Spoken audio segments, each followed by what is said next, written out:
اللهم نحمدك كما ترضى ونصلي على حبيبك وآله كما يرضى ونحب محبوبك كما ارتضى أما بعد صلی اللہ علیہ حبیبی محمد وآلہ وسلم۔ بسم اللہ الرحمن الرحیم واتخذوا من مقام ابراہیم مصلی صدق اللہ العظیم۔ ناظرین محترم، آج کی نشست میں بھی ہم انشاءاللہ چند فضائل حضرت عمر فاروق رضی اللہ عنہ کے بیان کریں گے۔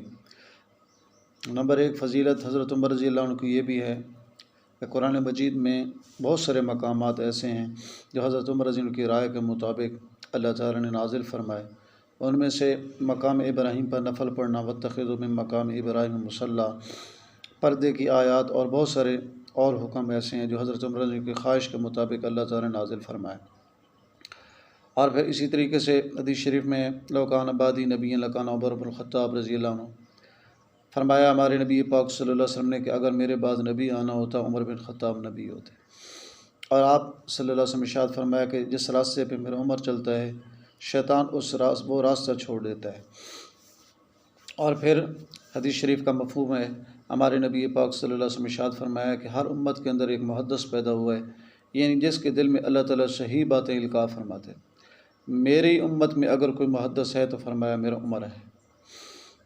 سبحان اللہ، اس شان کے مالک ہیں حضرت عمر رضی اللہ عنہ۔ حضرت عمر رضی اللہ عنہ کی یہ شان ہے کہ جس وقت ایک مرتبہ مدینہ طیبہ کے قریب پہاڑ سے آگ کا لاوا نکلا تو حضرت عمر رضی اللہ عنہ نے حضرت تمیم داری رضی اللہ عنہ کو اپنی چادر دے کر بھیجا، فرمایا کہ یہ اس آگ کے سامنے کر دینا تو آگ جو ہے مسم جائے گی اور ختم ہو جائے گی۔ سبحان اللہ، یہ شان ہے حضرت عمر رضی اللہ عنہ۔ اگر دریائے نیل کو خط لکھیں تو بند دریائے نیل جو ہر سال ایک نوخیز بچی جو ہے اس میں ذبح کرنی پڑتی تھی اور وہ چلتا تھا، تو حضرت عمر رضی اللہ عنہ نے خط لکھا، تو جب اس دریائے نیل میں مصر کے دریا میں ڈالا گیا تو وہ دن ہے آج کا دن، 1400 سال سے اوپر عرصہ گزر چکا ہے، 1 انچ دریائے نیل کم نہیں ہوا۔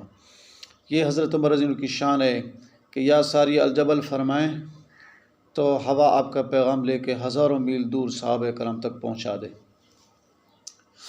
تو حضرت عمر رضی اللہ تعالیٰ عنہ کی یہ شان مبارک ہے۔ لیکن ہے کہ آخرت کی فکر کتنی تھی۔ ایک مرتبہ رو رہے تھے، صحابہ کرام نے عرض کی تھی امیر المومنین اتنی فتوحات ہو گئی، آپ رو کیوں رہے ہیں؟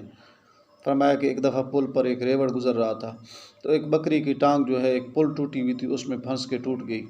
مجھے فکر ہے کہیں اللہ تعالیٰ مجھ سے پوچھ نہ لے کہ عمر تیری خلافت کے زمانے میں وہ پل کیوں ٹوٹی ہوئی تھی جس میں ایک جانور کا پاؤں ٹوٹ گیا تھا۔ اتنی آخرت کی فکر تھی۔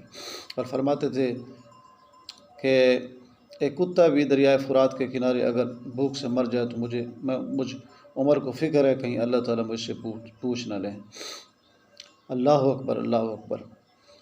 اور پھر حضرت عمر رضی اللہ عنہ کی یہ شان ہے کہ دسترخوان پر 2 سالن کبھی جمع نہ ہونے دیتے تھے۔ ایک مرتبہ صاحبزادی حضرت صفیہ رضی اللہ عنہ نے سالن ٹھنڈا ہونے کی وجہ سے اس پر گھی ڈال دیا، آپ ناراض ہوئے کہ ایک ہی برتن میں 2 سالن کر دیے۔ ایک مرتبہ جمعہ کی نماز کے لیے تشریف آوری میں دیر ہوئی تو تاخیر کی، یہ معذرت فرمائی کہ کپڑا کوئی اور نہیں تھا اس لیے اسی کو دھویا جس میں دیر لگ گئی۔ ایک بار فرمایا کہ اگر حساب کا خوف نہ ہوتا بھنا ہوا گوشت کھاتا۔ جن لوگوں کو حج کی زیارت نصیب ہوئی اللہ تعالیٰ ہمیں بھی سعادت نصیب فرما۔ وہ جانتے ہیں کہ عرب میں گرمی اور شدت دھوپ کی کیا حالت ہے، مگر حضرت عمر رضی اللہ عنہ کے لیے مدینہ طیبہ سے مکہ مکرمہ تک کسی منزل پر خیمہ وغیرہ نہیں لگایا جاتا تھا، کیکر وغیرہ کے سائے میں آپ کے لیے چمڑا بچھا دیا جاتا، اسی پر آرام فرماتے تھے۔ اللہ اکبر۔ حضرت عمر رضی اللہ تعالیٰ عنہ کے واقعات میں لکھا ہے کہ ایک دفعہ ایک خطبہ میں فرمایا اے لوگوں، عورتوں کا مہر زیادہ نہ باندھا کرو، رسول خدا صلی اللہ علیہ وسلم کے ازواج مطہرات صاحبزادیوں سے زیادہ اگر ہوگا تو میں اس سے زائد مقدار کو ضبط کر کے بیت المال میں داخل کر دوں گا۔ ایک بوڑھی عورت بول اٹھی، اس نے کہا آپ کو ایسا کرنے کا کیا حق ہے؟ اللہ تعالیٰ فرماتے ہیں وَآتَيْتُمْ إِحْدَاهُنَّ قِنطَارًا فَلَا تَأْخُذُوا مِنْهُ شَيْئًا، کہ اے شوہرو اگر تم اپنی بیویوں کو بہت سارا مال دے دو تو پھر اس میں سے کچھ واپس نہ لو۔ اس کو سن کر ممبر سے کہتے ہوئے اتر آئے حضرت عمر رضی اللہ عنہ کے کل الناس اعلم من عمر، کہ تمام لوگ عمر سے زیادہ علم رکھتے ہیں، حتی العجائز، حتیٰ کہ یہ بوڑھیاں بھی۔ سبحان اللہ۔ اللہ تعالیٰ سے دعا ہے کہ اللہ تعالیٰ مجھے آپ کو صحابہ کرام کا ادب احترام نصیب فرمائے۔ جس وقت شہادت ہو رہی ہے 1 محرم کو تو واقعہ یوں پیش آیا کہ فجر کی نماز میں ابو لولو مجوسی نامی ایک آگ پرستہ کافر اس نے آپ پر حملہ کیا، زخم کاری لگا، جس سے ہر وقت خون بہتا تھا، کبھی غفلت بھی ہو جاتی تھی، لیکن اس کے وجود جب نماز کے لیے کہا جاتا تو اسی حالت میں نماز ادا فرماتے اسلام میں اس کا کوئی حصہ نہیں ہے جو نماز چھوڑ دے۔ یکم محرم الحرام سن 24 ہجری کو انتقال فرمایا۔ انتقال کے وقت آپ کا سر صاحبزادے حضرت عبداللہ بن عمر رضی کی ران پر رکھا ہوا تھا۔ فرمایا میرا سر زمین پر رکھ دو۔